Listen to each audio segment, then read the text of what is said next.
American suburbs have a special charm. Smooth, quiet streets, identical two-story houses with tiled roofs, green strips of lawn, hedges with neat flower beds visible from behind.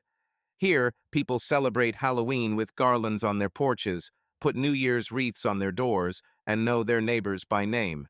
In such a suburb, 30 minutes from noisy Orlando, lived Michael and Anna, a married couple in their 30s. They moved here 5 years ago from the apartment complex of New York City when their son was born to raise their children in a quiet environment. At the time, they thought that moving away from the bustle of the big city would help them find harmony and time for each other. Michael was always the first to wake up. On that September dawn, when the morning was still cool, he opened his eyes and lay for a while, enjoying the rare silence. Soft light filtered through a crack in the curtains into the bedroom. Birds were singing outside. He turned and looked at Anna.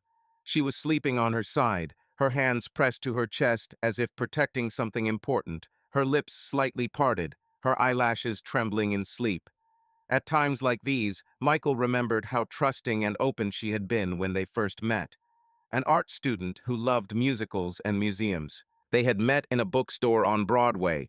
He was an engineer immersed in his calculations, and she was a fragile girl discussing Steinbeck with the clerk. Michael smiled, as if trying to clear the image from his sleeping wife's face, and quietly got up and went to the kitchen. The kitchen was the heart of their home, bright with white cabinets and wood countertops, a window overlooking the yard. It was where the family ritual took place each morning. Michael pressed the button on the coffee machine, and a soft hum filled the silence. A fresh aroma filled the space, a mix of roasted beans and milk, so familiar that the morning seemed incomplete without it. While the machine brewed, he sliced bread, made toast, and pulled out oranges. All the movements were automatic. Just as automatically, he glanced at his watch. 7 in the morning. He had to leave for the construction site by 9, but his mind was already filling up with a to-do list. Pick up tools, call contractors, order materials. Soon they heard footsteps rustling. Their 7-year-old son Jacob appeared in the doorway, shyly rubbing his eyes with his fists. The pioneers his age in this neighborhood had been going to school for a long time, wearing identical backpacks and talking about their successes in the same way. Jake, barefoot and in striped pajamas, yawned and said, "Morning, Dad." He climbed up onto a high bar stool, pulled his legs up under him, and immediately began talking, excitedly telling him a dream about a giant dinosaur that had taken up residence in their garage and was riding a bicycle. There was a naive confidence in his voice that his dad would laugh and understand. Michael poured him orange juice, praised his son's imagination, and at the same time thought that it had been a long time since he had shared stories with him about his childhood. There was never enough time. A few minutes later, a squeal came from the nursery, and 4-year-old Ellie ran into the kitchen, clutching her rumpled unicorn with a shiny pink horn to her chest. Her blonde hair was a mess, and there were pillow marks on her cheeks. She jumped into Michael's arms and demanded, "Milk." In her world, everything was simple. If she wanted milk, she got it. If she fell, 2 adults ran after her. If she laughed, everyone laughed. Michael picked her up, kissed the top of her head, and set her down on a stool, pouring milk into her favorite cup with cartoon characters. Anna was the last to appear. She had risen when the house was already bustling with activity, but she looked as if she were still listening to herself. She was wearing a soft gray robe, her hair pulled back into a loose bun, her eyes slightly puffy from sleep. Silently, she reached for the saucepan, got out the eggs and milk, and heated the pan. Her movements were measured and practical, like someone who did this every day. Michael watched her deftly stir the omelet and remembered how she had once loved to cook something new. Pumpkin pie from her grandmother's recipe, the spice cakes they had tried in Carolina. Now she cooked more out of necessity than inspiration. "What are we doing this evening?" she asked, intently cracking an egg. Her question sounded casual, but it seemed to say, "Are we ever going to plan something together?" Michael, beginning to butter his toast, replied, "I have a meeting until 5 today. Then I need to stop at the hardware store to buy paint for the fence. I plan to paint it tomorrow morning, and tonight, maybe we can watch a movie. He glanced at Anna and tried to smile. "Will you pick out something on Netflix after we put the kids to bed?" Anna nodded, but she seemed indifferent. She silently put the omelet on the plates and called the children to the table. While they were sitting down, Anna glanced out the corner of her eye at the window. Across from their house, behind a white wooden fence, stood the neighbor's house. A few months ago, a new owner had moved in. Brad, an American of Eastern European descent, a slim, dark-haired man of about 35. His house was slightly smaller than theirs. The yard was just as well kept, but without children. Brad liked to sit on the porch with a cup of coffee, sometimes playing quiet melodies on the guitar. At that moment, he came out too. He was wearing jeans, a simple t-shirt, and a blue circle of coffee in his hands. He looked up and down the street and caught Anna's eye. She smiled at him briefly, that welcoming smile of neighbors, acknowledging the presence of another person. Brad raised his hand in greeting. It seemed nothing unusual, but Michael felt his insides clench. He knew Brad only superficially. They had met on move-in day, when Michael had helped him move in his furniture, and then they had talked about the weather and gas lawn mowers. Brad had said he had moved here after a divorce to start a new life. He was polite, reserved, liked order, and didn't make noise. And at the same time, he seemed lonely, looking for human warmth. Anna sometimes laughed that she and Brad would share apple pie recipes over the fence, but for some reason it made Michael nervous. He tried to convince himself that it was just jealousy over the attention his wife was giving him, which was already lacking. Or maybe he was just unaccustomed to someone else, even a neighbor, making Anna smile in a way he hadn't seen in a long time. At the table, the children were munching, arguing over who would get the last piece of bacon. Anna set the plates in front of them and sat down on a chair, looking at Michael. She wanted to talk about something, but as often happened, time was slipping through her fingers. Between chores, discussing school, packing lunch boxes.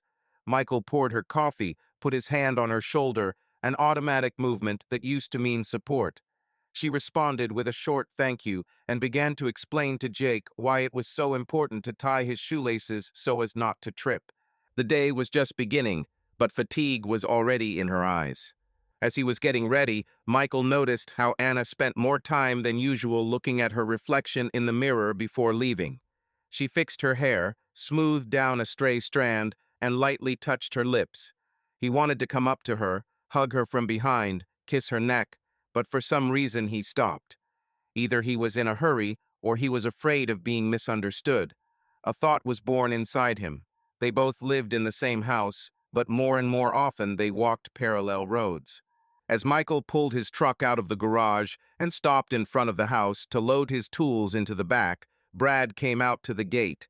He was leaning against the fence, talking to Anna. His hands were in his jeans pockets, and he was smiling. Michael rolled down the window and called out, "See you." "Good luck at work," Brad replied. Anna just raised her hand. Michael saw her nod at Brad and say something he didn't hear. No matter how much he tried to convince himself, it was nothing. The little seed of worry he'd planted that morning had sprouted. As he drove, he tried to focus on the task at hand, but his mind kept wandering to the way Anna was looking at her neighbor. On the way back from the office, Michael pictured their house. From the outside, it looked perfect. White shutters, a freshly painted door, neat bushes.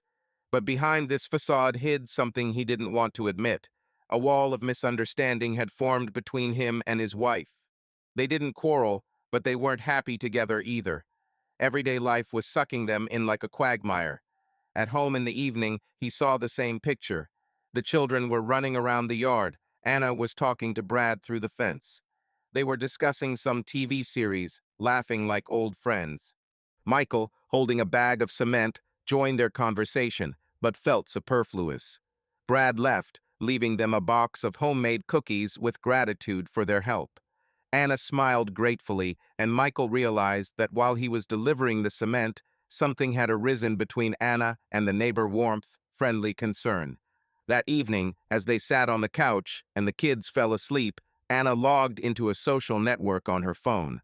From a distance, Michael saw a notification from Brad. She quickly unlocked the screen, read the message, and smiled. It was a moment, almost imperceptible, but Michael felt something ache inside. He wanted to ask what it said, but then he told himself, "Don't be a jealous teenager." Still, a heavy aftertaste remained.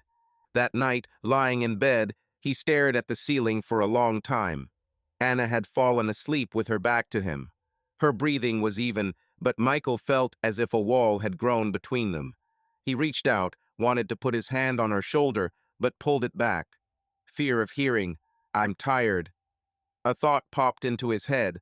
What if their family is already cracking? Before, they shared everything with each other from the stupidest ideas to the most serious fears. Now he didn't know what she was talking about with the neighbor. Before falling asleep, he looked at his sleeping wife and tried to imagine what she was dreaming about. Perhaps about the times when they walked along the sandy beaches of Miami, holding hands, telling each other about their hopes. Or maybe she was dreaming about feeling hurt again. Michael closed his eyes, trying to push away the heavy thoughts. Tomorrow will be a new day, but he already felt that this new day would bring with it new questions that he was not ready to answer honestly. He fell asleep in that head, unaware that the small, everyday details he hadn't noticed before, a smile through the fence, a text on his phone, a fleeting tension in her gaze, would become the first links in a chain that would begin to pull their lives in a direction where they would have to make decisions about trust, privacy, and the need to tell the truth, even when it hurt. September is a special time in Central Florida. The heat subsides, the ocean breeze brings a slight coolness, and short rains make the air crisp. The maple leaves are just turning yellow, but the evening shadows are lengthening. Suburbanites are once again spending more time outdoors, tending their lawns, picking out pumpkins for the upcoming holiday, walking their dogs, chatting with neighbors.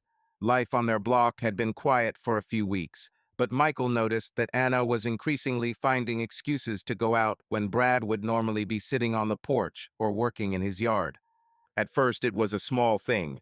She went out to take out the trash, and Brad just happened to be carrying bags of leaves to the curb.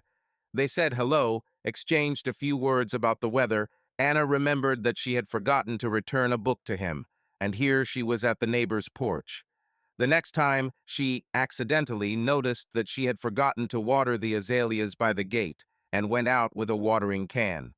Brad was standing at the gate, trimming the hedge. Anna waved at him. He took off his glove, and the conversation somehow began on its own. Michael saw these scenes through the window, smiles, short sentences, everything seemed harmless. But deep down, he felt a growing anxiety, as if something inevitable was slowly approaching. Anna often said that she missed live communication. Before the move, she worked in a publishing house, constantly communicating with authors, readers, and colleagues. After the move, she stayed home with the children, sometimes helped run school holidays, but adult conversations became rare. She missed the adult world, discussions of books, plays, music. Michael, immersed in construction plans and reports, came home tired and not always ready to listen. Therefore, in the appearance of a new topic for conversation, a neighbor who was interested in art and could listen, she saw, in her words, air. Michael tried to drown out his anxiety with rational arguments. "Anna and I live in a civilized society. We trust each other. It's normal to talk to your neighbor," he thought. "Everyone can have a friend of the opposite sex. This is America, the 21st century."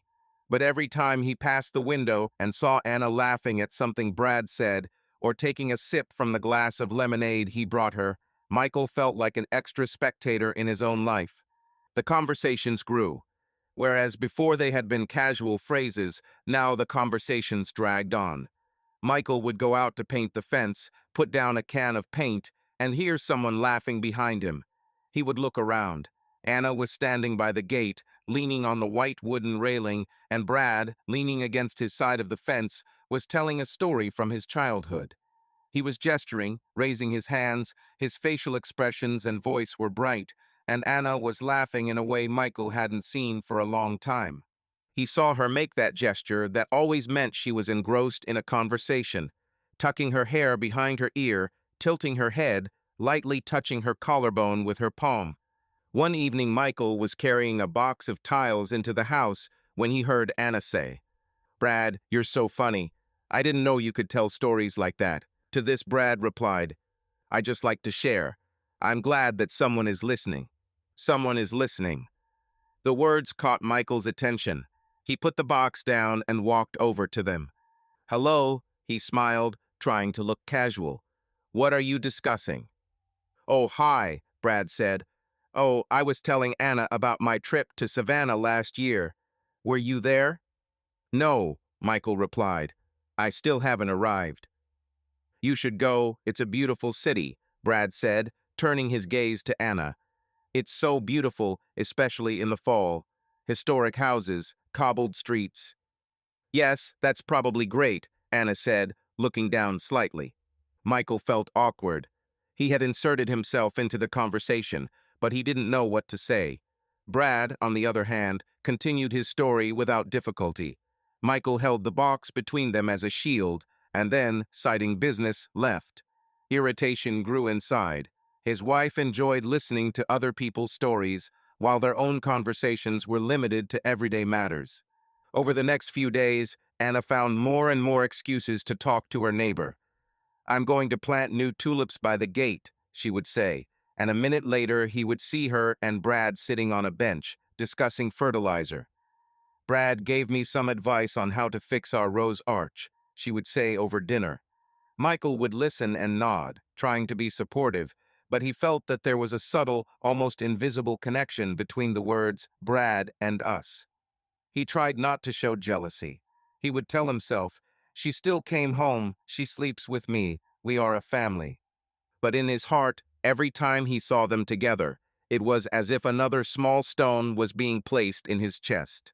There was another moment, text messages. One evening, scrolling through his news feed on the couch, Michael saw a WhatsApp notification pop up on Anna's phone. Brad, thanks for listening today. You have no idea how much that helped me. Anna smiled, wrote a quick reply, and locked the screen. Her fingers touched her lips, she looked thoughtfully out the window, and only then put the phone down on the table. Michael didn't say a word. He really wanted to ask what they had talked about, but his pride prevented him from appearing like an insecure husband. But the inner voice wouldn't stop. If it were all so innocent, why hide it? Why smile when reading the message and then close the phone? Michael began looking for confirmation of his anxiety. He began paying attention to small details. Had the smell of his wife's perfume changed? Did she start applying lip gloss more often before going out into the yard? Did she talk to him the same way she did to Brad? The answers were not encouraging. Anna really did pay more attention to her appearance when she was going to stand at the gate than when they were having dinner together. One Sunday, the three of them, Michael, Anna, and Brad, were fixing an old swing set on the playground near their houses. The children were running around happily, and the adults were jumping up and down comically, trying to secure the ropes. Brad joked that he felt like he was on the TV show Neighbors Under Repair, and Anna laughed. Michael laughed too, but more out of awkwardness than from the heart. He caught the other neighbors looking at him as if they knew what was going on, as if he were a participant in a play who had not read his script. He was ashamed to admit that he was jealous of trivial conversations, but it was all the harder to suppress the feeling.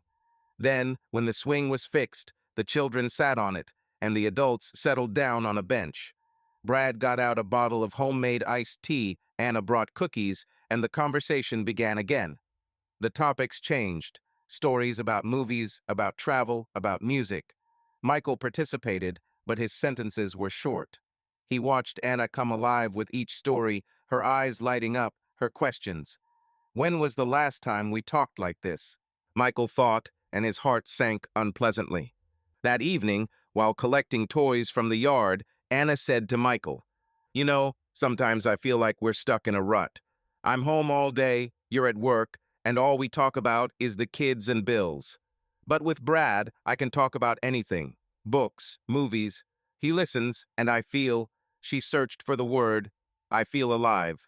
The phrase burned. Michael mechanically squeezed the toy in his hand. He wanted to say, And what about me? Am I not listening to you? But instead he asked, Why don't you talk to me about all this? Am I against it? Anna sighed, sat down on the curb, and looked down. You're always tired, Michael. When I start telling you about a book, you fall asleep within 5 minutes. When I ask you how your day was, you say, everything's fine, and that's it. It seems to me that you don't care what's inside me, and that hurts me. Brad doesn't demand anything from me. He just listens. Michael tried to justify himself, but the words stuck. Yes, he was tired. Yes, sometimes he just wanted to sit in silence. But he didn't want his wife to feel invisible. He wanted to explain that he worked hard for the sake of his family, but he already felt that she wouldn't accept that explanation.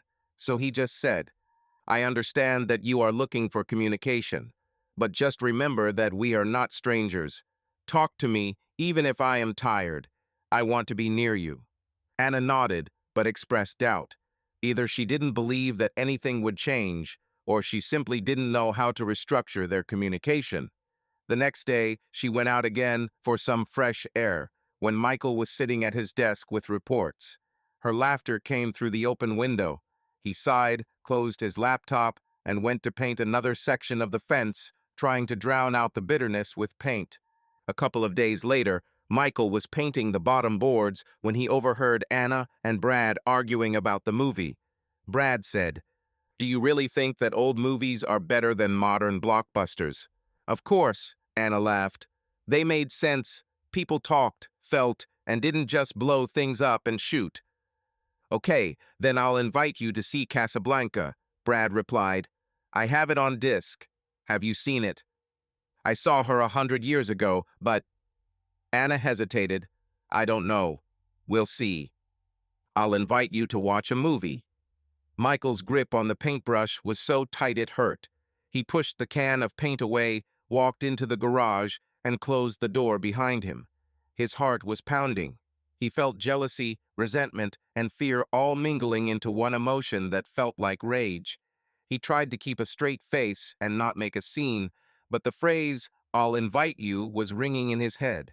He wanted to go out and tell Anna, you're not going anywhere, but he knew that prohibitions weren't an option. He remembered Anna accusing him of being controlling when he'd advised her to visit her friends less in the past. He knew that if he said no now, she would perceive it as another attempt to deprive her of her freedom. And yet, something inside him broke. Michael said almost nothing that evening. Anna noticed his silence, but decided not to ask. In bed, he turned to her and said, I don't mind you having friends, but if you want to watch a movie, maybe we can watch it together, all three of us. There was effort in the sentence, an invitation to include him in the conversation, but also desperation. Anna was surprised. She hadn't expected Michael to say that. She smiled, tensely. Of course. I don't want to hide anything. We can watch it all together. It's just a movie. Michael nodded, but in his mind he remembered, we can watch it together, as if she was turning it on for peace of mind. It was hard for him to admit, but he felt like a third wheel while talking to Brad. Anna seemed to glow around her neighbor in a way she hadn't around him in a long time.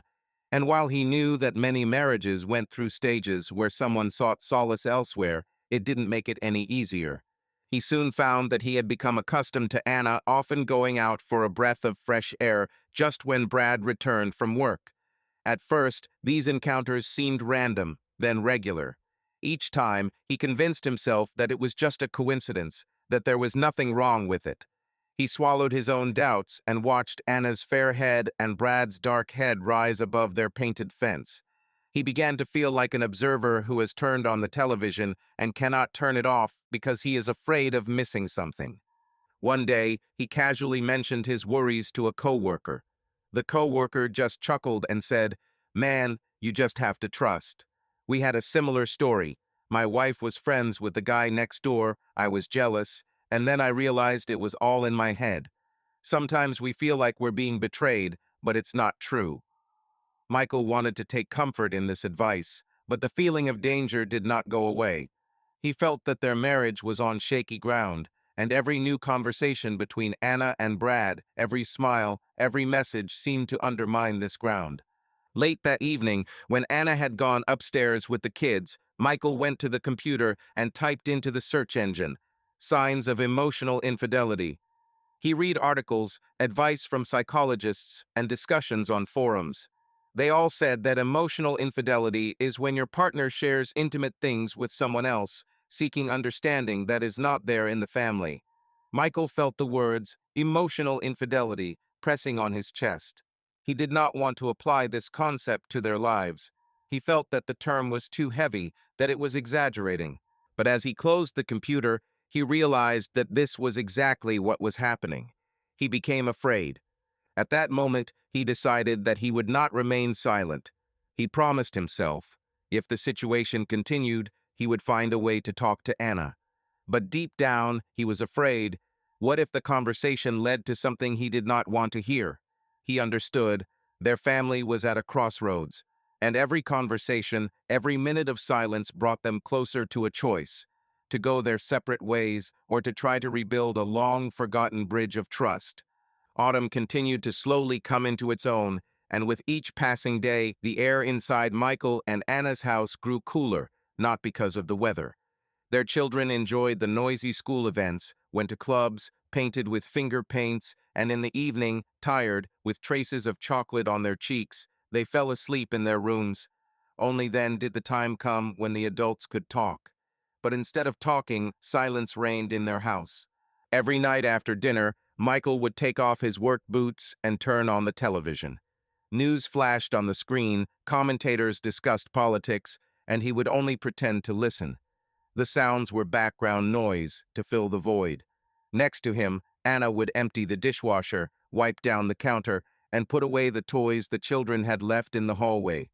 She did all this mechanically, as if she didn't want a pause in which questions would arise. One day, as they sat at the table, Anna mentioned for the first time that Brad had invited her to see Casablanca. "You don't mind, do you?" she asked, but there was a note of determination in her voice. Michael, trying to appear calm, offered to join them, remembering their earlier conversation. Anna agreed, but deep down he knew this was not how she had envisioned this evening. He felt like he was intruding on someone else's space, but at the same time he couldn't let her go alone. He felt both like a controller and like someone desperately trying to hold on to something important. When the day of the screening arrived, Michael tried to stay positive. The three of them went to Brad, who had prepared tea in advance, put a plate of chips on the table, and invited them to sit on the soft sofa in his living room. The room was cozy, shelves with books, a few old vinyl records, a lamp in the corner. In the center was a large TV. Brad pressed play, and the old black and white film began. Humphrey Bogart and Ingrid Bergman were playing on the screen, a love story permeated with the tragedy of war unfolding before them. But Michael couldn't concentrate on the film.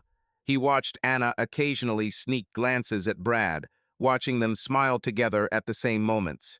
His thoughts were spinning around them. He felt like he was the odd one out in the room. He tried to participate. He made sarcastic comments on the characters' lines, laughed louder than necessary. Anna responded to his comments with a short, "aha," and Brad smiled politely. Michael felt himself getting nervous. At one point, when the main character on the screen uttered the legendary, "We will always have Paris," he noticed that Anna sighed with a slight smile on her face. This sigh seemed to sum up something long forgotten and tremulous. He asked, "Do you like this scene?"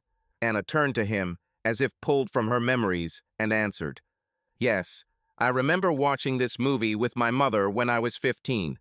She said, 'Sometimes we have to let go to save.' I didn't understand it then, but now."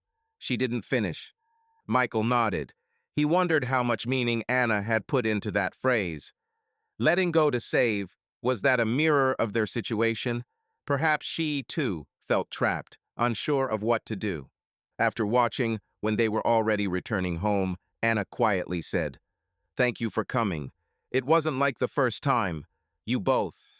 She trailed off. "Just thank you." Michael wanted to ask what would have happened if he hadn't gone, but he kept quiet. He felt that in her "thank you" he could hear, "I'll still do what I want. Your attempt to participate is good, but it's already happened." There was a sense of incomprehension in the air. At the entrance to the house, Anna paused, looked at the neighbor's house, and sighed. Michael felt the wind pierce him, although the weather was warm. The days passed, and the silence continued to wrap itself in a tight cocoon. Anna shared almost no thoughts. Michael tried to start a conversation. "How are you feeling? What are you thinking about?" But her answers were short. "Fine, just tired." At the same time, she periodically wrote messages to someone, smiled, and returned to household chores. Michael saw that there was something light in this smile, something they had not shared for a long time. And yet Anna suffered in this silence too. One day she woke up and, while the children were still asleep, quietly went out onto the porch. Dawn painted the sky pink. The air was damp. She sat on the step, hugging her knees, and tried to sort herself out. On the one hand, she knew that she was drawn to Brad. He listened, and she had not had an audience for so long. He, like no one else in recent years, complimented her on her gaze, her understanding of art, her warmth. She felt needed and desired. But on the other hand, Michael was her husband, the father of her children, the man she had lived with for 10 years. She loved him. She remembered how he supported her when she lost her job, how he sat with sick Jake at night, how he built them a house. In his eyes, she saw the fear of losing him. She wanted to help him, but she herself felt like she was drowning. She decided to call her friend, but then she heard the sound of the door opening. It was Brad. "Why are you up so early?" he asked, sitting down on his side of the porch. Anna smiled, trying to hide her confusion. "I just can't sleep. I thought everyone was sleeping." "Neither could I," Brad sighed. "At night I often think." He looked at her, and Anna felt that there was something more than friendship in his gaze. "I was thinking that I wanted to tell you something." She fell silent, waiting for him to speak. Brad continued. "I like you a lot." The words came out like relief. "And I know you're married. I don't want to cause you any trouble, but you've become very close to me. I think about you every day. I haven't felt this way in a long time. When we talk, I forget that there's anything else." He took a deep breath. "I'm not asking for anything from you. I just wanted you to know." Anna was stunned into silence. A warmth mixed with horror seemed to spread inside her. She felt that she was looking for attention and understanding. But this, the confession of feelings, was a feature she had not expected, although perhaps, deep down, she had hoped for. She said, "Brad, I'm glad you told me, but I'm married. I don't know what to do about it. We both." She paused. Tears welled up in her eyes. Brad took a step closer, gently touched her hand. She did not pull away. Their fingers intertwined. The touch was both warm and burning. Anna felt herself trembling inside. He leaned a little closer, and for a moment their faces were very close. He stopped, giving her a choice. At that moment, she could lean in and kiss him or pull away. And at that moment, more than anything in the world, she wanted to forget about everything. About the children, about Michael, about the house, and just stay in this feeling that someone was seeing her. She had already reached out, but at the last moment, as if waking up, she remembered Michael's eyes, his hands with which he had laid the children down. She abruptly pulled her hand out of Brad's and took a step back. "I can't," she said, barely audible. "I'm sorry, I have to go." She stood up and walked away, leaving Brad sitting on the step. Everything inside her was shaking. Her heart was pounding. She knew she had crossed the line and stopped herself at the last moment. But was that enough? Wasn't being emotionally involved with another man already a betrayal? She closed the door and pressed her forehead against it, covering her mouth with her hand to keep from crying. Then she took a deep breath, wiped her eyes, and went upstairs as if nothing had happened. But she had tried to avoid Michael that day because there was hidden pain and shame in her eyes now. Michael knew nothing about the confession that morning, but he felt that something had changed. Anna had become quieter, avoided questions, retreated to her room to read more often. He was drawn to her, but every time he tried to touch her, she tensed. It was as if her body was saying, "Don't touch." He began to suspect something more than just friendship, and that made the hurt worse. One of those quiet evenings, he suggested, "Anna, let's go out tomorrow night. Just you and me. Leave the kids with a sitter." Go to a restaurant. We need to talk. He looked at her, hoping she would agree. She looked at him with a blank look. Tomorrow, she looked at the calendar. I don't know. I have so much to do. She hesitated. Okay, I'll find a sitter. Michael felt hope awakening in him. He even smiled with relief. The next day he came home early, dressed in a light shirt, and brought a bouquet, the first purchase of flowers in several years, for no reason. They went to a small restaurant on the lake, where they had once celebrated an anniversary. The menu was simple: pasta, salads, wine. They ordered pasta, and the first glass of wine went down easily. The waves splashed outside the window, the sky turned pink. For the first time in a long time, Michael found himself alone with Anna in a romantic setting. At first, they talked about the children, how Jake had learned to read long words, how Ellie had begun to draw circles. Michael told a funny story from work. Anna laughed, and for a moment everything seemed almost like before. But then the silence returned. Michael, gathering his strength, said, Anna, I feel like we've grown apart. I know I'm often busy, that I don't listen to you enough. But I want to fix that. I love you. I want you to be happy. I think you found something in Brad that you don't get at home. He looked into her eyes. Tell me honestly, do you have feelings for him? Anna pressed her lips together. Her eyes grew wet. She turned her gaze toward the lake, as if hoping to find an answer in the water. Then she took a deep breath and said, Michael, I'm so lonely. I feel like we're living next to each other, but apart. I've been screaming for help. I've been looking for support. Brad was there. She looked down at her plate. He said he liked me. He tried. He wanted more. But I wouldn't let him. She looked up at Michael. I didn't cheat on you physically, but, she hesitated, choosing her words. But emotionally, I guess it's cheating. I feel guilty. I'm ashamed in front of you, but I don't know how to go back. The words cut through the air. Michael felt hurt, but also relieved that she had confessed. He was angry, but he also knew that this confession had taken some effort from her. He took her hand. Anna pulled it away at first, but then let him hold it. Thank you for telling me, he said quietly. It hurts, a lot, but I want to fight for us. If you do too. If not, tell me.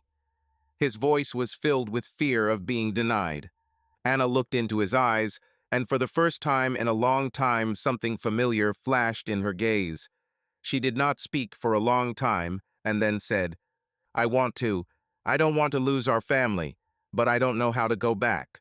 I need time. We need time. She wiped away her tears and tried to smile. Let's try again, but I can't promise that everything will be like before. For a moment, their hands tightened. That evening marked the point where they both realized that nothing would ever be the same again. They walked home in silence, but each of them knew that the road to healing would be long. Anna had to sort herself out and understand where the emptiness was coming from. Michael had to learn to listen and not run away when things got tough. And somewhere nearby, beyond the fence, their neighbor Brad sat on the porch, looking at the light in their windows, thinking about his feelings and the fact that perhaps all was lost. The conversation at the restaurant was not the cure. Anna and Michael left it promising to try, but each went home with their doubts. Michael hoped that Anna's confession would be the beginning of their journey toward rapprochement. He tried to ask questions more often, to look up from his phone, to listen to what she was saying. He even suggested that they take family walks in the park on weekends like they used to do. Anna politely agreed, but her thoughts were racing. On the one hand, she felt relieved that she had told the truth. On the other, she kept thinking about Brad. With each passing day, her internal struggle only became more acute. Brad tried to keep his distance. After his confession and after Anna refused to kiss him, he knew he had gone too far. He respected her, he didn't want to destroy her family, but he was lonely himself. His divorce had left a gaping hole in him. Anna seemed like a chance to start feeling again. He came alive in her presence, and even if he tried to limit his interactions, the occasional meeting at the fence, the exchange of jokes and rare glances still ignited what he wanted to extinguish. A week after the dinner, Michael began to feel himself drifting away again. Despite all his efforts, Anna seemed more and more thoughtful. She responded to his messages less often during the day, and in the evenings she locked herself in the bathroom, where she sat for a long time, listening to music. Michael caught himself looking at his wife's phone again when she put it face down. It was painful for him to admit that there was no trust. He tried to breathe, count to 10, but the anxiety did not go away. His friend Thomas once said, "If doubts continue to torment you, it is better to find out the truth than to torment yourself with guesses." And Michael, having promised himself not to fall into paranoia anymore, decided to install a camera. One afternoon, when Anna went with the kids to a friend's claymation workshop, Michael stayed home. He got an old action camera out of the garage and found a convenient spot in the attic overlooking the yard and the gate through which Anna often communicated with Brad. The camera was small, unnoticeable, and easily attached to a wooden beam. Michael felt guilty and dirty. Spying on his own home was against his principles. But the fear of ignorance was stronger. He connected the camera to his laptop, set up recording, and hid the wires. He reassured himself that this was temporary, that it would help him finally be convinced that he was exaggerating or, conversely, confirm his suspicions, and then he would make a decision based on the facts. On the first day, the camera recorded ordinary life. Children running around the yard, Anna watering flowers, picking up mail, chatting with a neighbor across the street. Brad would appear in the frame, walk past, wave, and move on. That evening, Michael watched the footage, felt relieved, and thought, maybe I really am wasting my time. But doubts continued to gnaw. He continued to turn on the camera every time he left, replaying the footage late at night while Anna slept. A few days later, the camera captured a more curious scene. Anna went out into the yard with a cup of tea and a magazine. A few minutes later, Brad came up. He looked nervous, but he was smiling. They stood near the fence, talking for a long time. Michael zoomed in, trying to read lips, but he couldn't see. He saw Anna occasionally lower her gaze, Brad nod, and suddenly stretch out his arms. She hugged him. The hug lasted only a second, but it was there. Michael froze. Everything inside him went cold. He replayed the moment several times, hoping to see that it was just a friendly gesture.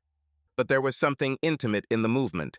Her hands fell on his shoulders, his arms wrapped around her waist. The next day, the camera recorded Anna leaving the house at noon, looking around and, fixing her hair, walking out the back gate that led to the street behind the house. Michael, reviewing the footage, saw that she was walking toward Brad's house. He switched to the next video, switching the camera.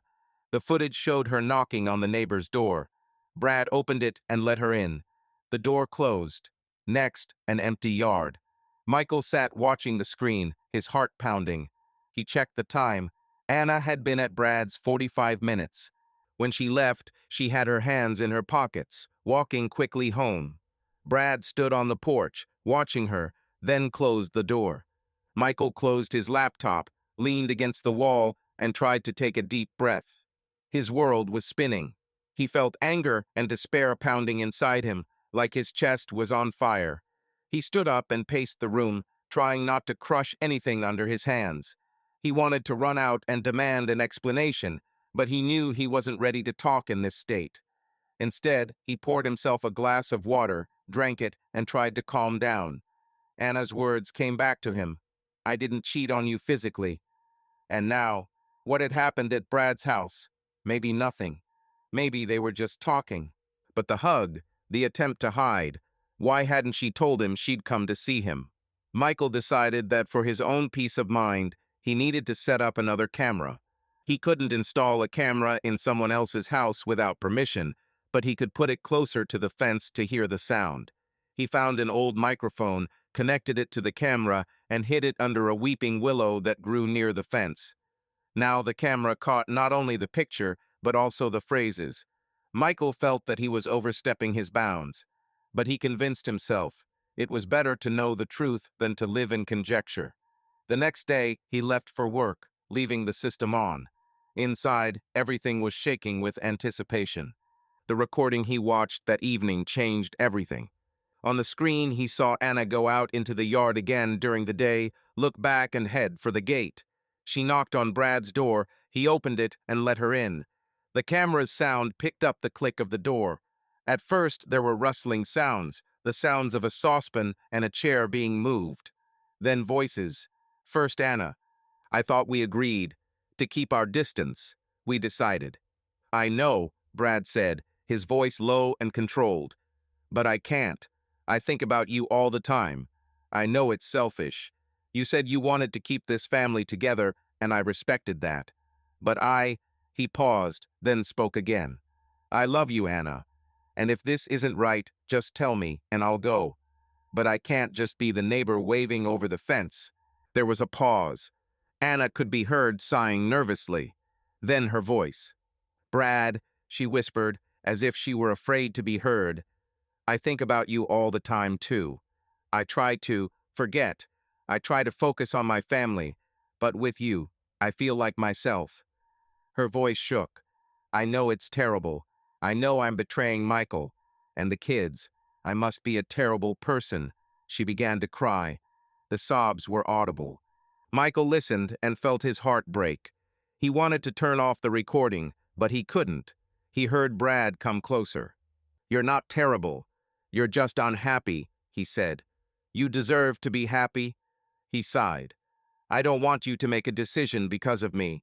But tell me, do you want to be with me now, even for a minute? Another pause. Sounds, rustling of fabric, as if someone was moving. Anna said quietly, yes, only she did not finish. He heard Brad say, come here. Then came a sound that Michael could not mistake for anything else, the sound of a kiss. It was long, soft, but there was so much suppressed emotion in it that Michael felt sick. Then he heard whispers, you can't do this. I know. Just once. Then a chair moved. There was a rustle of clothes. The sounds became more and more intimate. Michael understood what was happening. He could not see anything, but he could imagine it. He heard Anna say, do it quickly, then moans and whispers. It was enough to understand. She had crossed the line that she claimed not to cross. Michael stopped the recording. He couldn't listen any longer. The screen was just a static image of the yard, but in his head he was watching a movie he never wanted to see. He felt his hands shaking, his heart pounding in his throat. He clenched his fists so hard his nails dug into his skin. A storm arose inside him, anger, hurt, insult, but also deep pain. He loved Anna, and she was with another man across the street in their own neighborhood. He thought of Jake and Ellie playing carefree, unaware that their families' lives had just changed. He knew that now that he knew, he couldn't pretend it wasn't happening. At first he wanted to burst into Brad's room and start a fight. He even went to the door, but stopped. A voice of reason spoke in him. What good will this do? The children are home. Do you want them to see you like this? He sat down on the step, covered his face with his hands, and tried to catch his breath. He remembered Anna saying, I didn't cheat on you physically. Now it was a lie. He tried to justify her. She was unhappy. She was looking for love. But the wound was too fresh to look for an excuse. They sat for another hour. Michael made a decision. He would not throw a tantrum in front of the children. He would wait until evening. He would tell Anna what he knew, and then either she would leave or they would decide what to do next. He wanted to scream, but he realized that even when you scream, the pain does not go away. He felt bad, but he wanted at least a drop of dignity. Meanwhile, inside, the feeling was growing that his life was falling apart. When Anna came home, as if nothing had happened, she called the children to dinner with a smile. There was a lightness in her voice, as if nothing had happened. Michael looked at her and saw the person he loved, but who had just betrayed him. He restrained himself from giving away his knowledge. During dinner, he talked as usual, helped dry the children's hands, and told funny stories. Anna glanced at him from time to time, as if checking to see if he had noticed something. He held his own. Late in the evening, when the children were sleeping, Michael suggested, let's talk. Anna tensed. She felt that there was something new in his voice. They sat down on the sofa. Michael sighed, gathering his words. He looked at her face for a long time, at her eyes, in which she was searching for herself, and then said, "I know you were at Brad's today." His voice was even, but his eyes blazed. "I know what you did." He looked into her eyes, and Anna looked away, pale. Her hands were shaking. "Michael," she whispered, "I don't." He raised his palm. "I don't want to hear excuses. You said you'd never cross that line. You did. Why? For what?" He spoke quietly, but every sound was heavy. Anna couldn't raise her eyes. Tears were rolling down her cheeks. She whispered, I don't know. I was lost. I thought it was stupid." She cringed. "I feel terrible. I'm ashamed. I know it's unforgivable." "Unforgivable?" Michael smiled bitterly. "Perhaps." He sighed.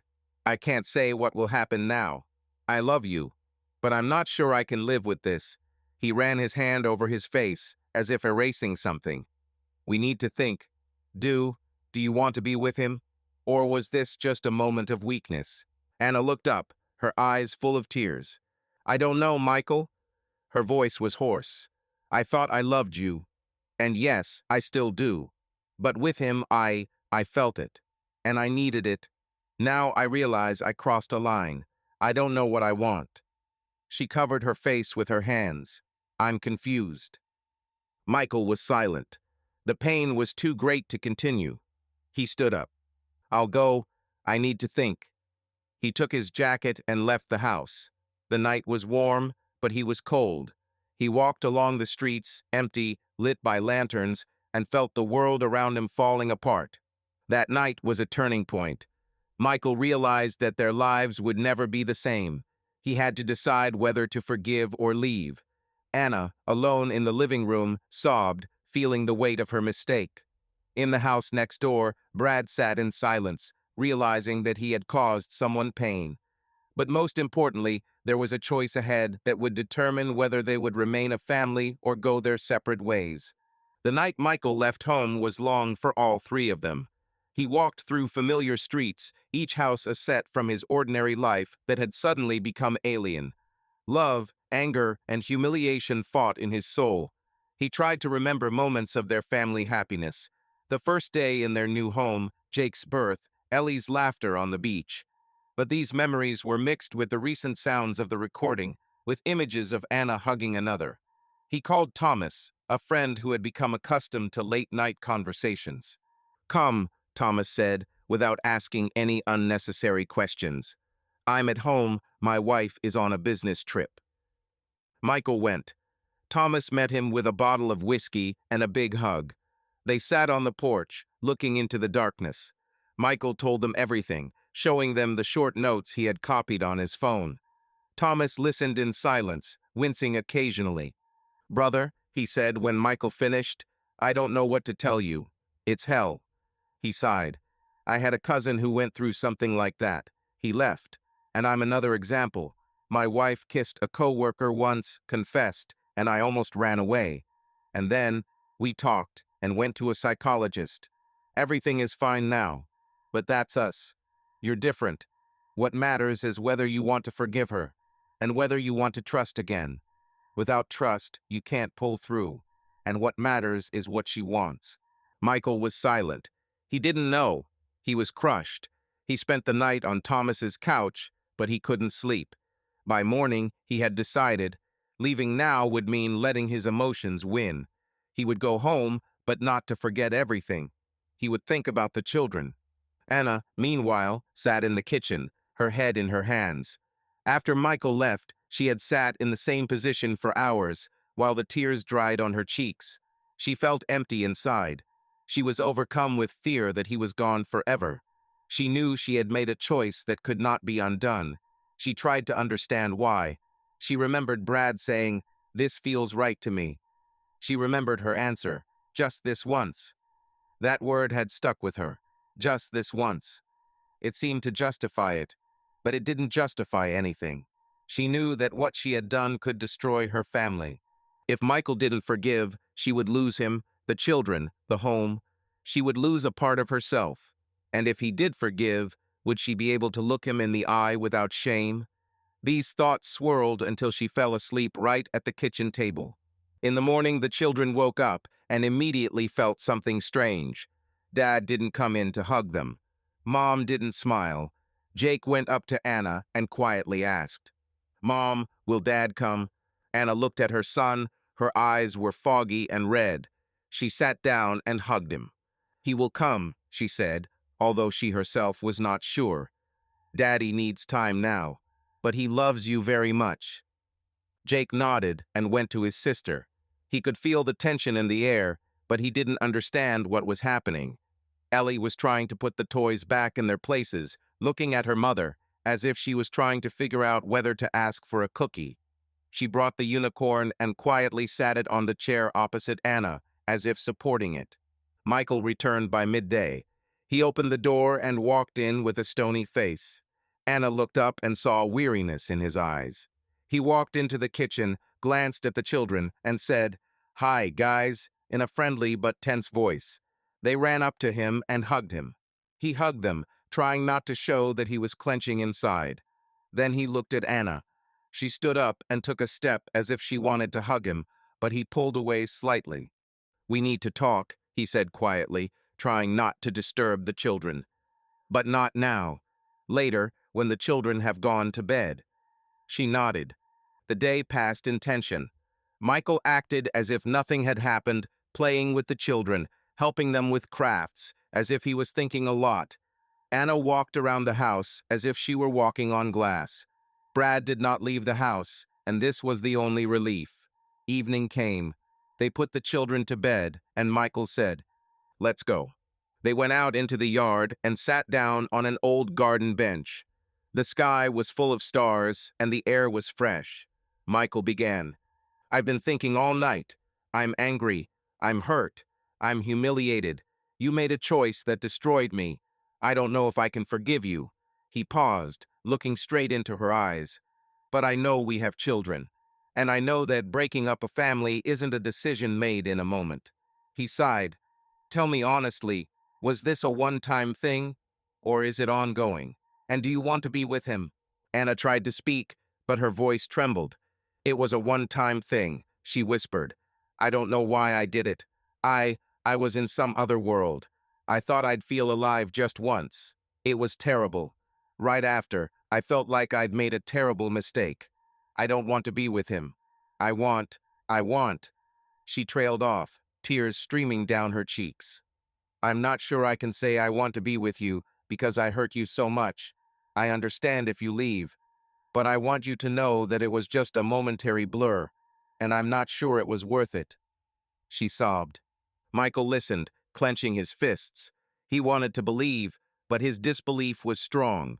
After a long pause, he said, "I don't know what to do. I love you, but I don't know if I can trust you. I can't live in constant fear that tomorrow you'll go back to him." He was honest. "We need help, or we're breaking up." His voice was heavy, but calm. "I'm ready to go to couples therapy. I'm ready to talk to a psychologist who can help us figure this out." He sighed. "But I can't do it alone. Are you ready?" Anna nodded, her eyes showing both weariness and agreement. "I'm ready. I want to understand myself, and I want to regain trust. Although, maybe it's impossible." She closed her eyes. "I understand that it will be a long road." "Yes," Michael said, "a long one." The next day, they found a family therapist. He was an older man with a soft voice and deep eyes. During the first session, he listened to their stories, rarely interrupting. Michael talked about his feelings of betrayal, about his difficulty sleeping, about looking at his wife and seeing images from the tape. Anna talked about feeling lonely, about falling into depression, about searching for acceptance, and how at one point her feelings for Brad came over her. The therapist asked questions. "When did you first feel like you were a stranger? How do you usually respond to someone else's need? What happens if you don't find your way back?" "In the end," he said, "you are both here, so you have something to save. That is already a good sign. But you will need to work hard. Speak honestly, even if it hurts. Listen, even if you want to protect yourself. And time. Trust is something that is restored slowly." He assigned them exercises. Take 10 minutes every day to talk about their feelings without interrupting. Each of them write down what they are grateful for in their partner, even if it seems small. They tried for the first few days. Michael listened to Anna when she said she felt afraid of the future. Anna listened to Michael when he said he wanted to hit Brad when he saw him.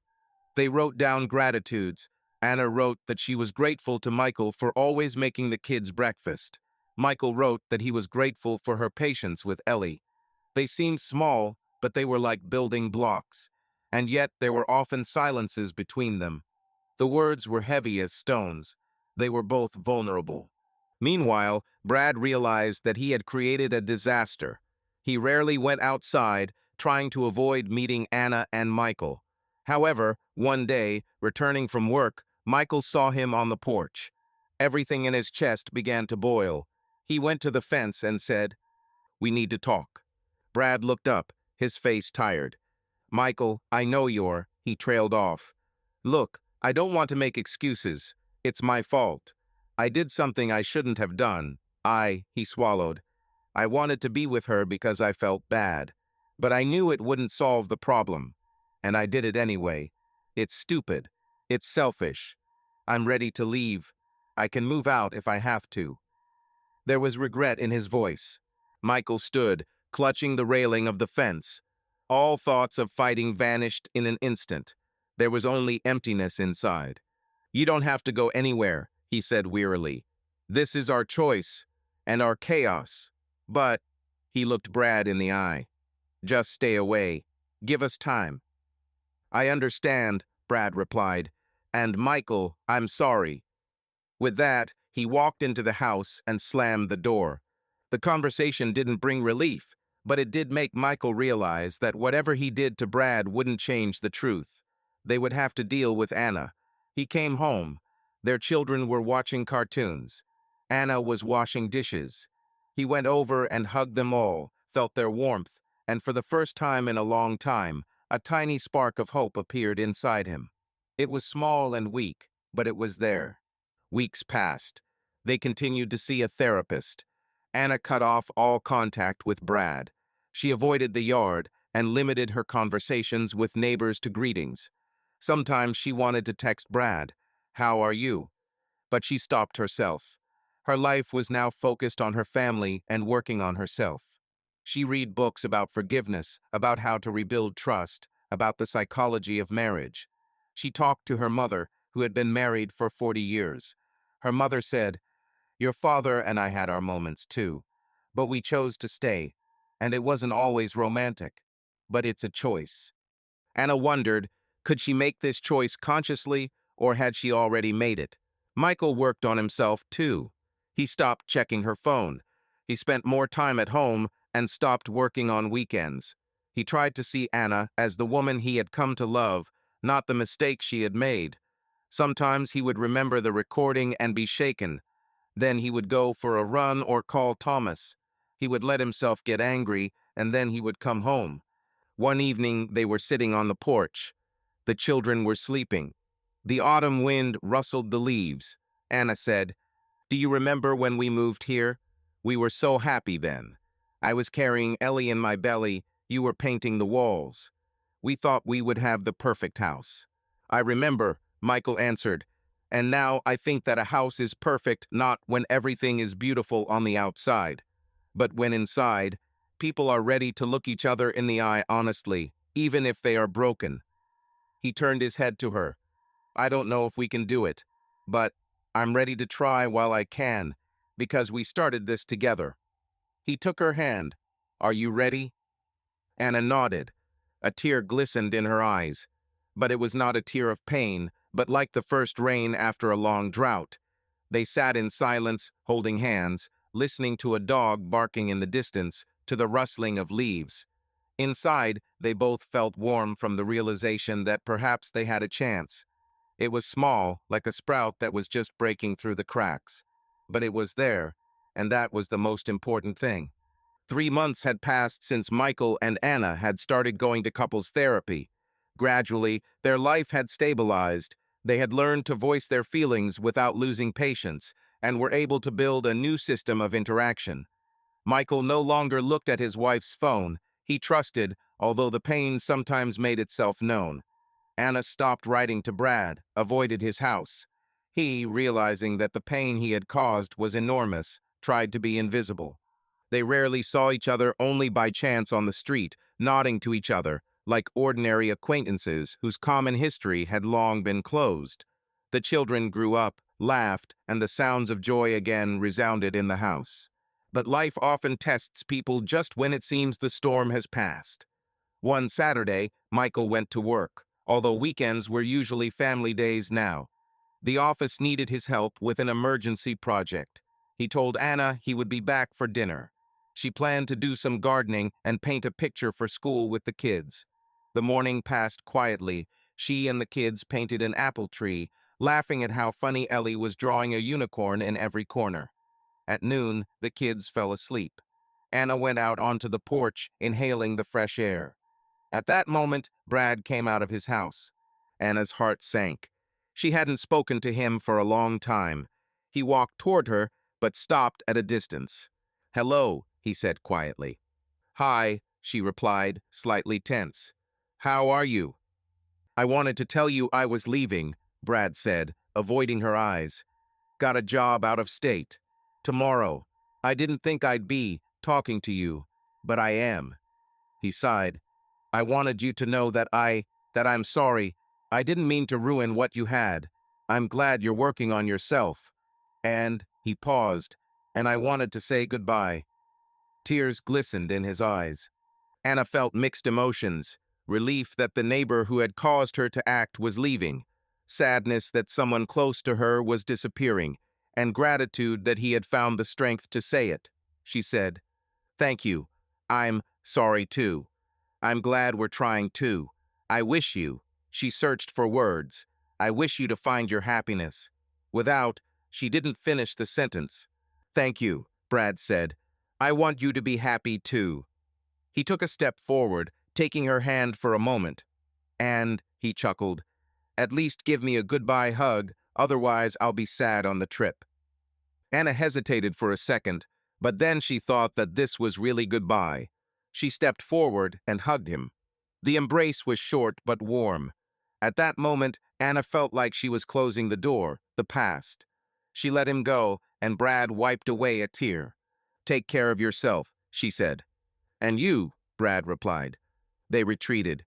Brad nodded again and walked toward the house. Anna watched him go, feeling a slight emptiness.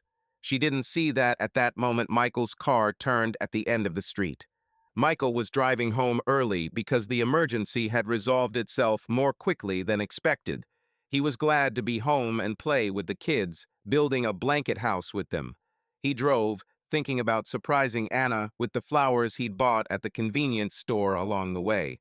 He was turning onto their street when he noticed two figures on the porch. He squinted and saw Anna hugging Brad. Michael slammed on the brakes. The car skidded, then stopped.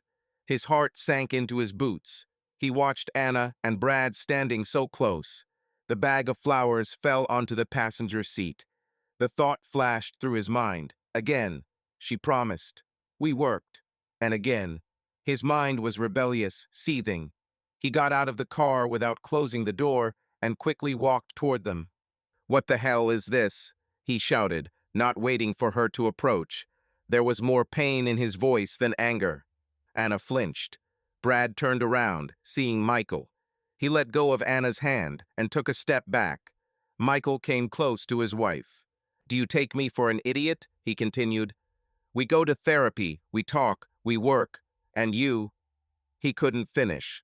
The words were stuck in rage. Anna raised her hands as if covering herself. "Michael, it's not what you think," she began, her breath catching. "He's leaving. We said goodbye." "Goodbye? Hugs? Are you serious?" His voice broke, and he turned to Brad. "Don't you understand that you need to stay away? What are you still doing here?" He took a step forward. Brad raised his hands. "Michael, please calm down. I really am leaving. I came to say goodbye. That's all. Nothing else." His voice was soft. He didn't provoke.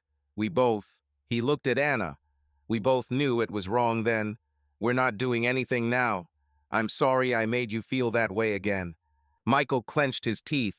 His fist shook. He remembered the tapes, remembered the groans. He saw the image of Anna hugging this man again. His bones rattled. He wanted to hit Brad, but something inside him, his son's face, his daughter's, stopped him. He took a step back and slammed his fist into the fence post. The wood clanged. Pain shot up his arm and sobered him up a bit. Go away, he breathed, turning to Brad. Go away now, and never come back. Brad nodded without saying anything. He looked at them both as if he wanted to say something else, but he decided against it. He turned and walked quickly toward the house. Anna stood there, watching him go, then looking at her husband. There were tears in her eyes. "Michael," she whispered, "I swear, we just said goodbye. I didn't mean to. I know it hurts to see, but—" She tried to move closer, but he stepped back. He exhaled, feeling his strength draining away. "I don't know what else to do." He turned and walked toward the car. "I need to leave. I don't know if I'll come back." He got into the car, grabbing the bag of flowers, squeezing it so hard that the paper crackled. He looked at her, and in that moment Anna saw not only anger in his eyes, but also endless fatigue. "Michael, please," she said, stepping closer. "Don't go. Listen to me." "Later," he said hoarsely, started the engine and drove away, the wheels raising dust. Anna remained on the porch. Everything around her was quiet. Panic rose inside. She had not thought that an innocent embrace, a symbol of farewell, would become another blow to her husband's heart. She realized how fragile their connection had become. Dozens of therapy sessions, many conversations about trust could be destroyed in one moment. Michael didn't go to Thomas's, but to the lake where they used to go. He stopped, got out, sat on a bench by the water, and looked at the waves. His arm ached from the blow. The bag of flowers lay on the seat, a reminder of the lost moment. He was angry, but underneath that anger was a fear, that no matter how hard he tried, he would never be able to get rid of jealousy. He knew that trust was a long and difficult thing to rebuild, but he himself had to be prepared not to act rashly. He remembered his therapist saying, "Trust is a bridge that takes a long time to build and a second to destroy. If you want to rebuild it, you'll have to cross it many times, and each time it will wobble." Michael wondered, did he really believe that Anna would cheat on him again? Or was it his trauma, the painful memories that made him see a farewell hug as a threat? Why did he choose to leave without wanting to listen? Was he trying to punish her, or was he simply unable to cope? And was Anna at all to blame? He knew that she could have chosen not to hug Brad. But he also knew that even if she had simply squeezed his hand, he might have felt the same way. He had to admit, part of his pain was not only her actions, but also his own refusal to let go of the past. In the evening, he returned home. Anna was sitting on the sofa, her eyes swollen. The children were playing in the other room, sensing that something was wrong. When Michael entered, Anna stood up. "I'm glad you're back," she said quietly. "I'm sorry you had to see this. I know it looks terrible. I thought it was goodbye. I thought it was closing a chapter. I was wrong. I didn't notice you might be there. But even if you hadn't seen it, I would have told you. I knew I hugged him. I didn't want to lie." She wiped away her tears. "I understand if this is everything to you. But—" She looked up. "Please don't jump to conclusions until we've talked about it." Michael took off his jacket and sat up. He wanted to go to sleep, but he didn't want to run away again either. He sighed. "It was painful. A lot." He looked at her. "But maybe I reacted wrong. He crumpled the paper from the bouquet he had thrown on the table. The flowers fell out, rolled around. He picked up one tulip, looked at it, and said, "I bought flowers for you. I wanted to surprise you." He smiled, a little bitterly. "And then I saw this. Everything got mixed up." He fell silent. "I don't know what to do with this." He looked at the flowers, then at Anna. "But I'm tired of running away. Let's try to talk again. Tell me, what did you feel when you hugged him?" Anna took a deep breath. "I felt gratitude that it was ending. I felt relieved, and a little sad, because this was the person who listened to me in a difficult moment. But honestly, at that moment, I wasn't thinking about you. And that's my mistake. She looked down. If I had, I wouldn't have done it. I'm sorry. Michael listened. It hurt, but he didn't hear the lie in her words. The therapist had taught, listen without judging. He tried. After a moment's pause, he said, I'm afraid. I'm afraid I'll see the past in your every move. But I don't want to live in constant expectation of betrayal. I can't. He looked into her eyes. So I propose the following. We continue therapy, but we also deal with our fears separately. You with your guilt, I with my jealousy.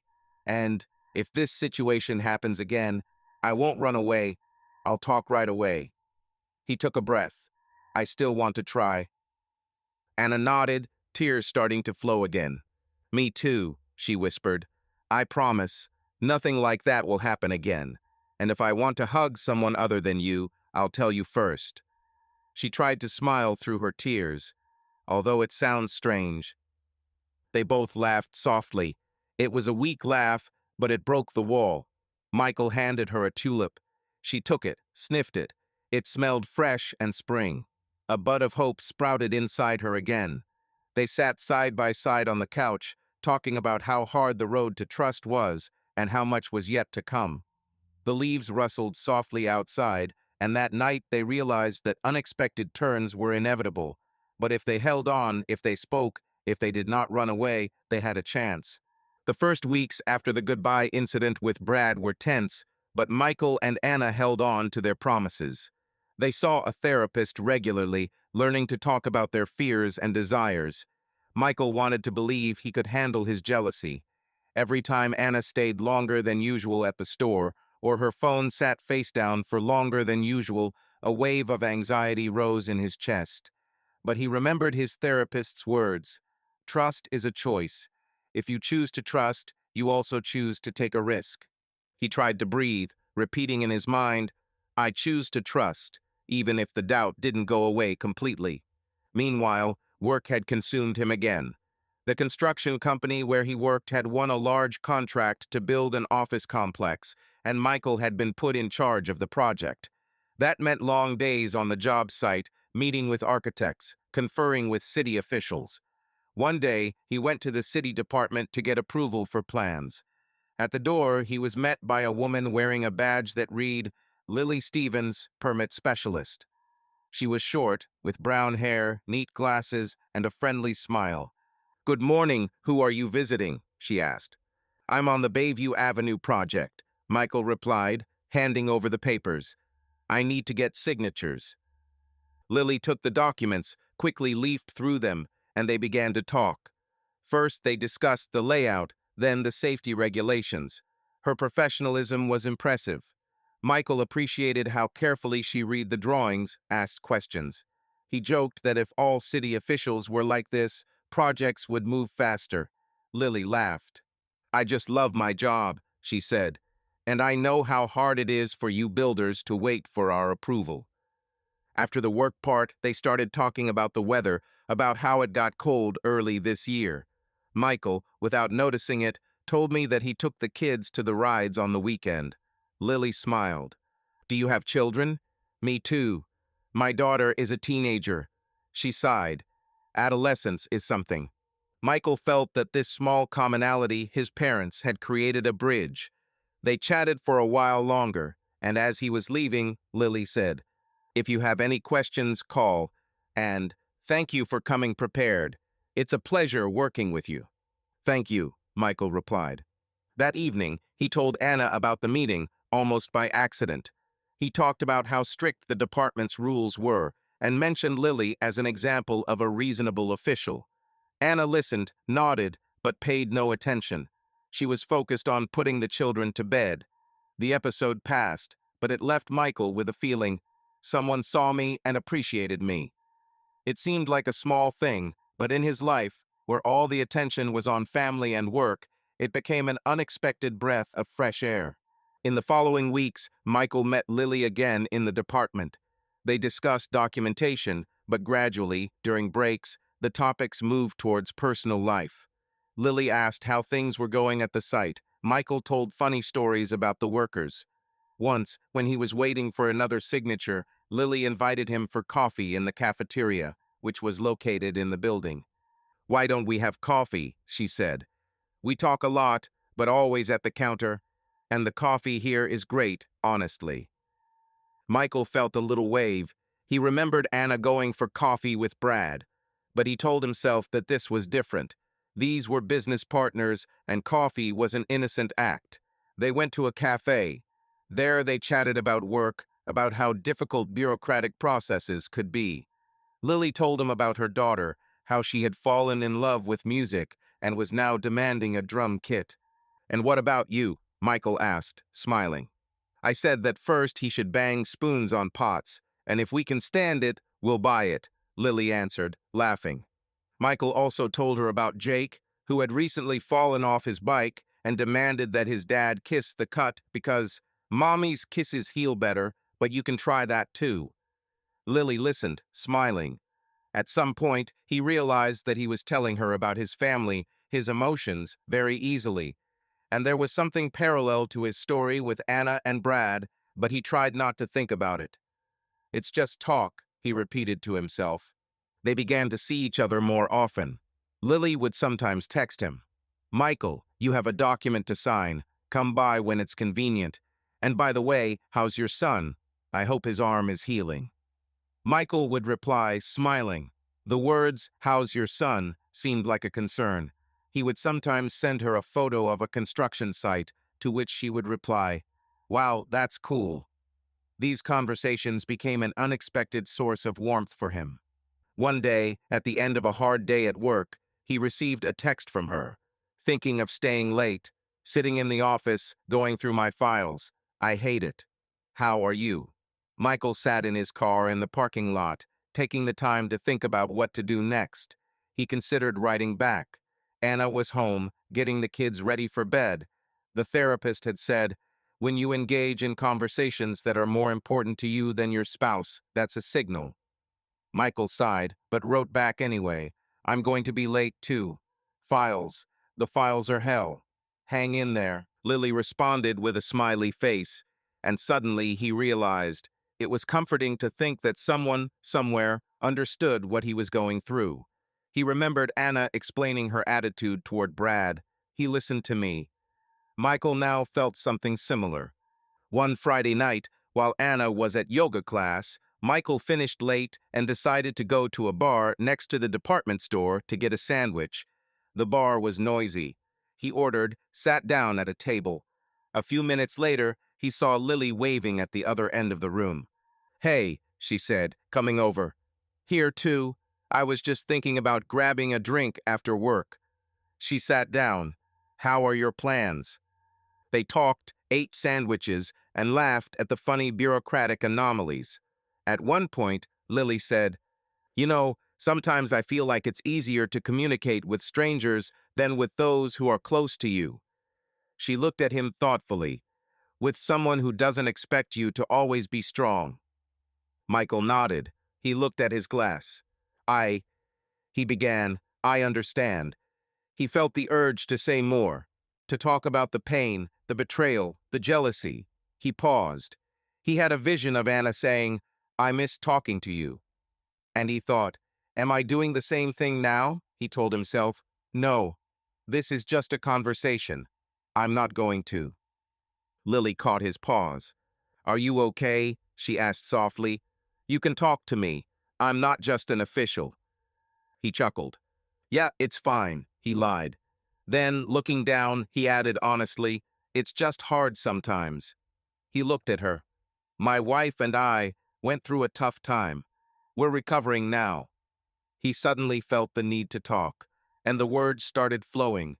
He spoke briefly, about the emotional distance, about his wife flirting with the neighbor, about the camera, about the pain, about trying to rebuild trust.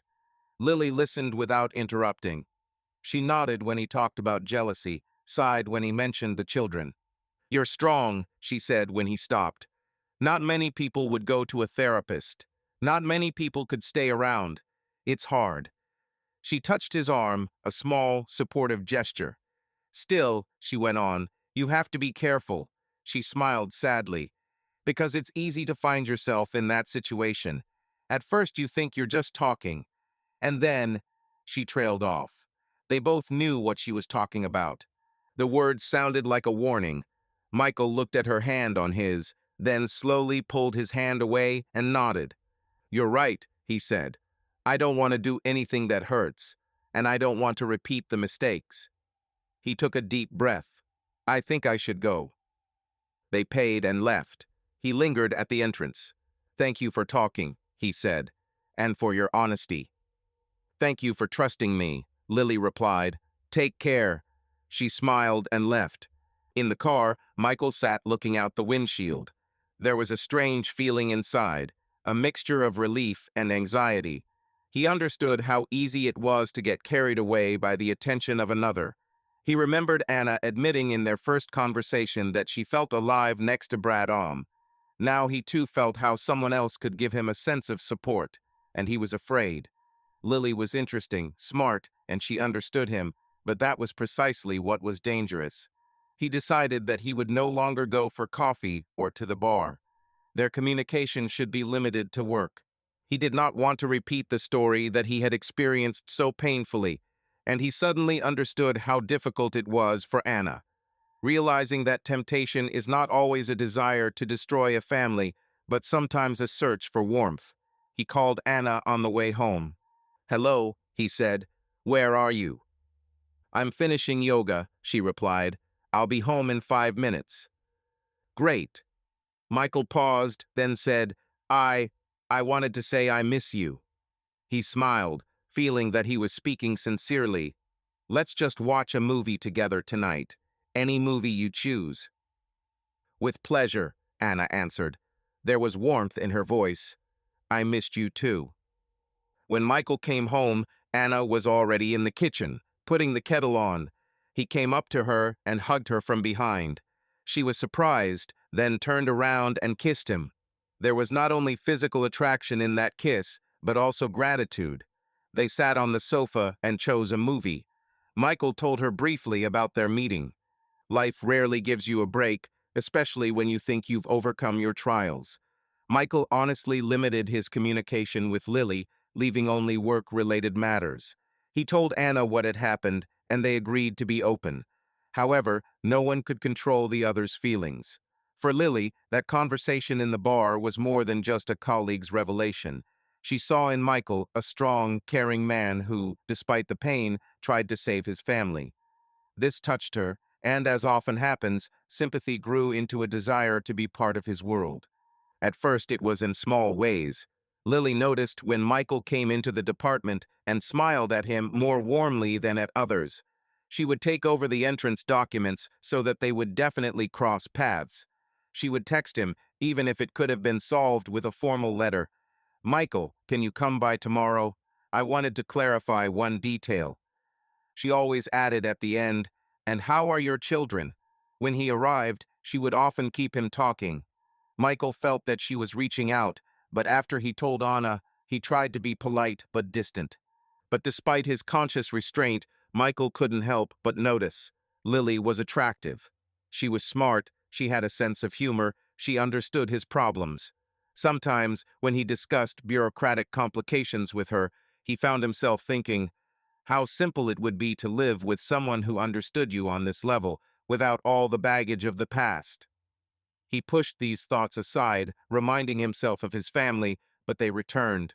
One evening, when Michael was home alone, Anna had taken the children to her parents' house for the weekend, and he received a message. Hi, if you're not busy, I'd like to talk. Can I call you? Lily. Michael looked at the phone. He hesitated. He decided that if it was work, then it was okay. He answered, call. A minute later, the phone rang.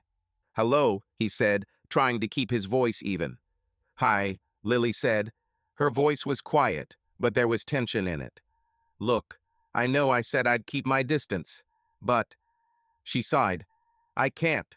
I keep thinking about our conversation. About you. She paused, as if gathering her courage. It's stupid, because you and I are just colleagues. But I feel like I'm... She laughed nervously. In love. The words hung like an electric shock. And I know it's terrible. I know you're married. I'm not demanding anything. I just wanted to tell you. Because otherwise, it's hard for me. She paused, waiting for his reaction. Michael felt his breath hitch.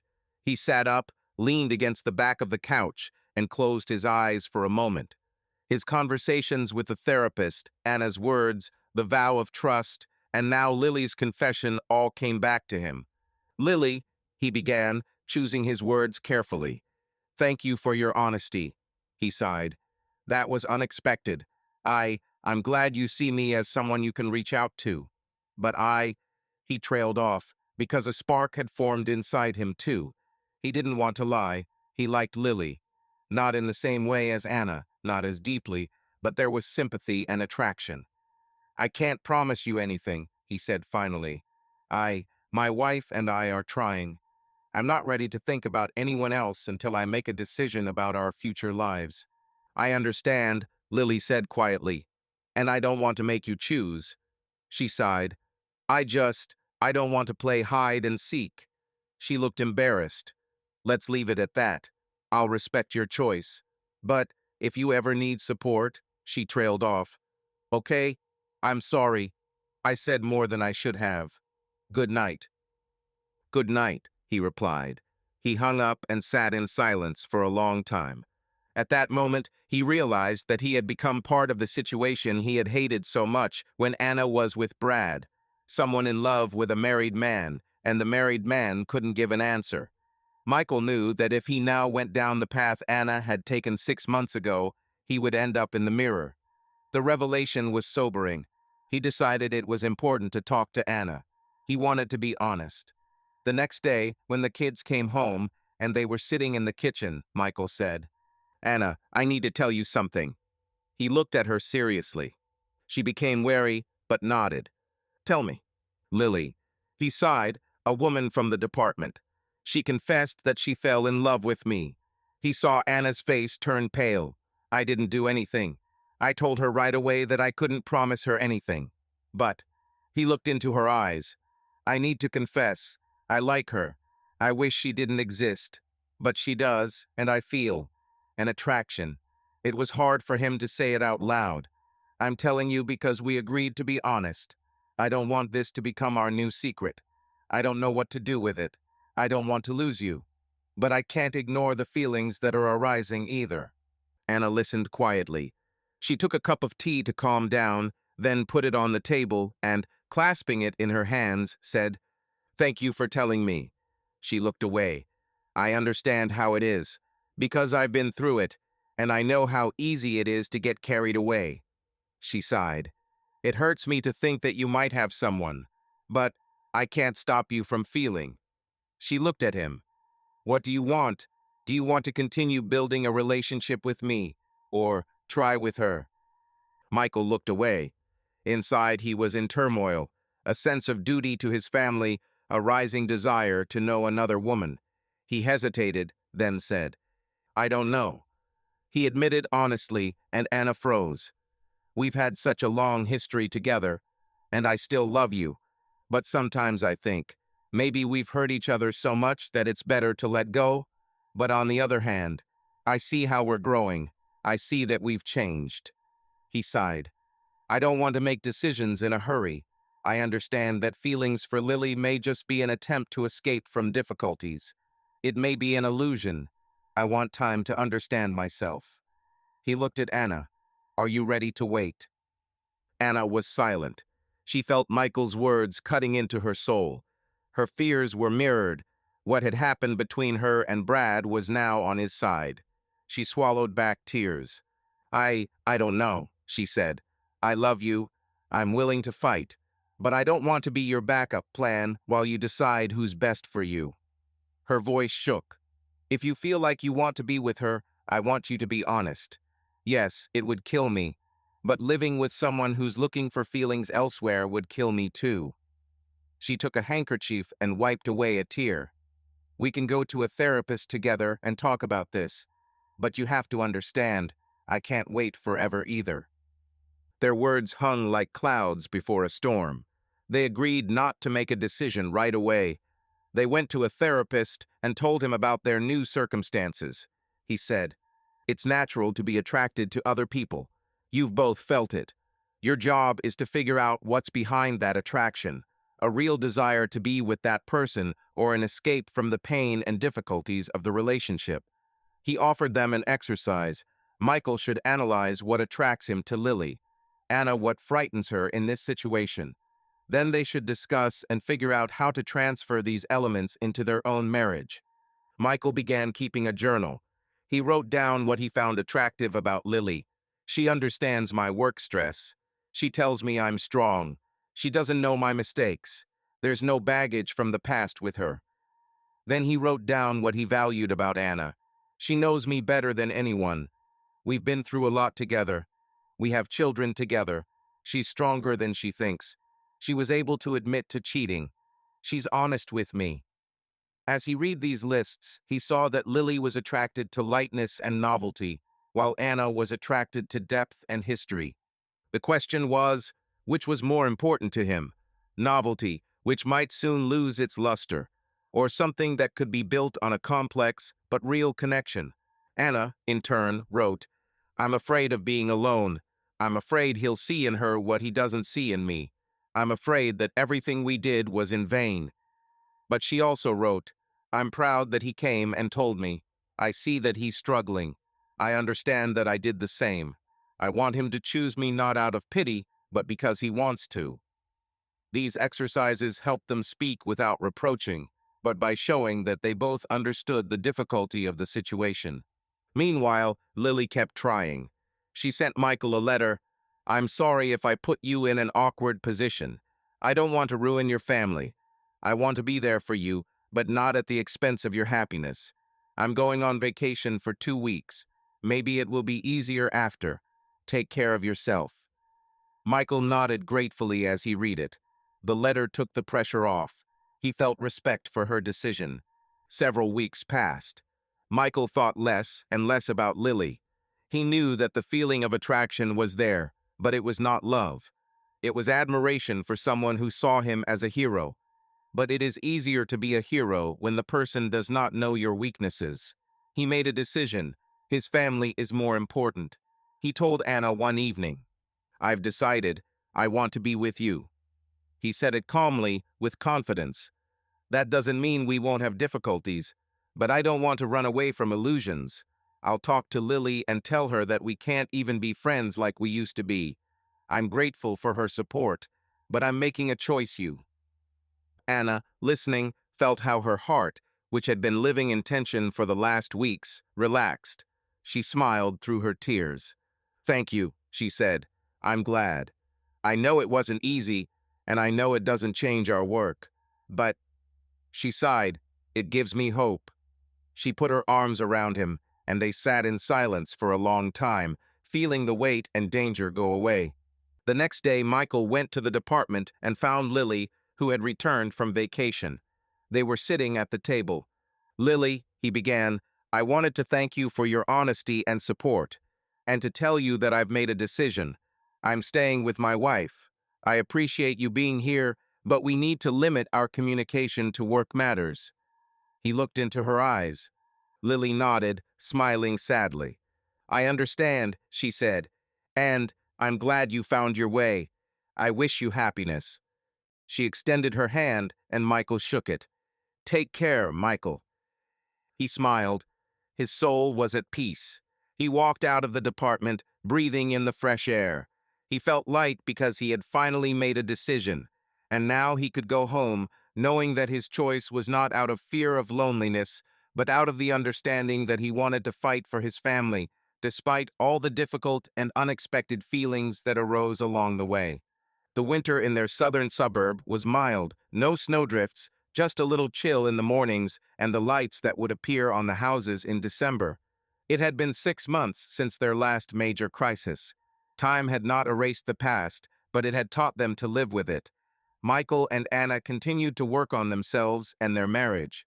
Their sessions with the couple's therapist had become less frequent, but they had kept up the tradition of spending an honest 10 minutes each night talking about their feelings. Sometimes those minutes would stretch into an hour. Sometimes they would end in tears or laughter. But the main thing was that they were talking. A new neighbor moved into the house across the street, an elderly couple who spent every morning pottering in the garden and inviting their children to pick oranges. Brad went to another state, sending one short letter of apology and good luck. Lily concentrated on work, occasionally crossing paths with Michael on business matters, but there was no personal note in these conversations. Anna, having left her former editorial experience, decided to do something outside the home again. She found a small job. She began teaching literature classes at a local reading club. Once a week, she would meet with a group of 10 people in the library, discuss books, share her views. It gave her a sense of significance and distracted her from the closed life. Michael supported her decision, staying with the children when she left. He saw how Anna's eyes lit up when she talked about her new novel, and it reminded him why he fell in love with her. In turn, Michael, inspired by his understanding of emotions, began attending courses on leadership and emotional intelligence. At work, he began to interact better with the team, and even his superiors noticed the change. The children grew up, and their parents became an example for them of how to resolve conflicts. Jake, after arguing with a friend on the playground one day, came home and said, "Mom, Tom and I are angry, but I decided to talk to him like you and Dad talk." Anna smiled and hugged her son, realizing that their efforts were not just for the two of them. One day in March, when the almond trees were covered in white blossoms, Michael and Anna found an old photo album. There were pictures from New York, young, carefree faces, their first small apartment with boxes, pictures from their wedding in a city park, Jake's first steps, pregnant Anna clutching her belly and laughing in front of an unfinished house in Florida. They looked at them for a long time. Then Michael took out a clean album and said, "Let's start a new one. Let this one be about what was, and the new one about what will be." Anna was surprised. A new album. She picked it up and flipped through the blank pages. As a symbol, yes, we started something new, starting with our confessions, with our visit to the therapist, with today's conversations. Let's paste photos here, write down events. To remember what we were able to do, not forgetting, but also not living only in the past. He looked into her eyes. We've been through too much for this to disappear without a trace. And so they began. The first photograph was of a family in the park, the children on a swing, Michael and Anna holding hands. A note about how they cooked dinner together and didn't argue. Tickets from a movie where they went to see a melodrama together. On the next page, they pasted the program from Anna's reading club, writing, "Anna's first class." Michael added a photo from his classes, where he stood surrounded by his colleagues. Gradually, the album filled up. It wasn't as shiny as the first, but it was real, alive.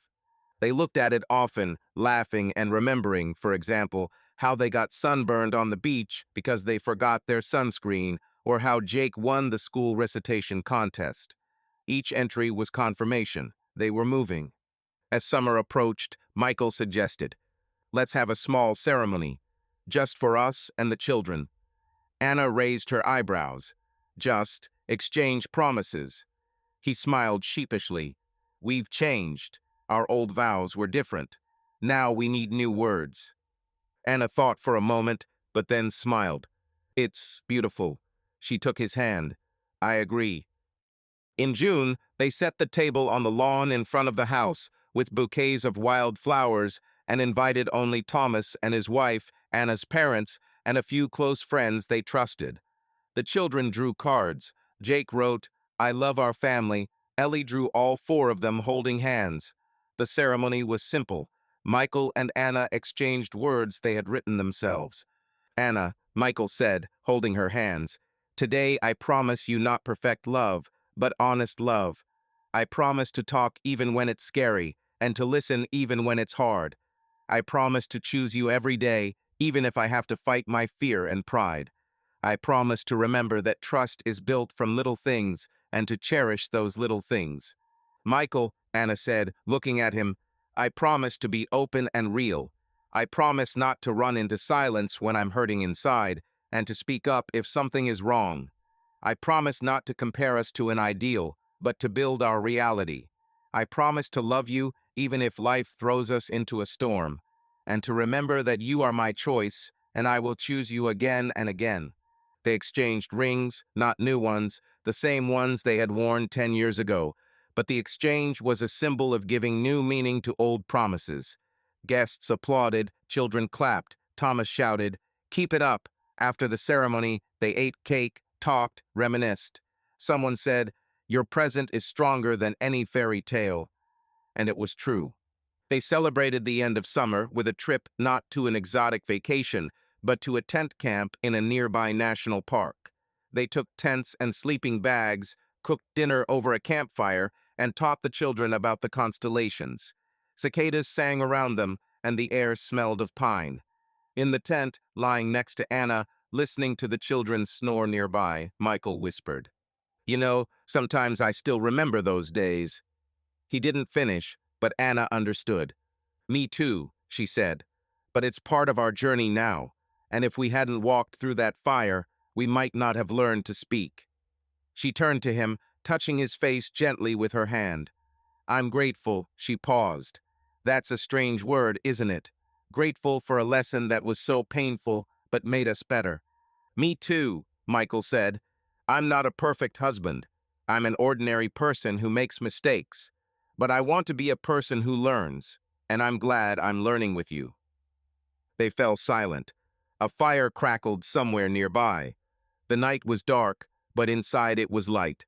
This story did not end with a perfect ending, where the problems disappear. Michael and Anna knew that there would be new challenges ahead.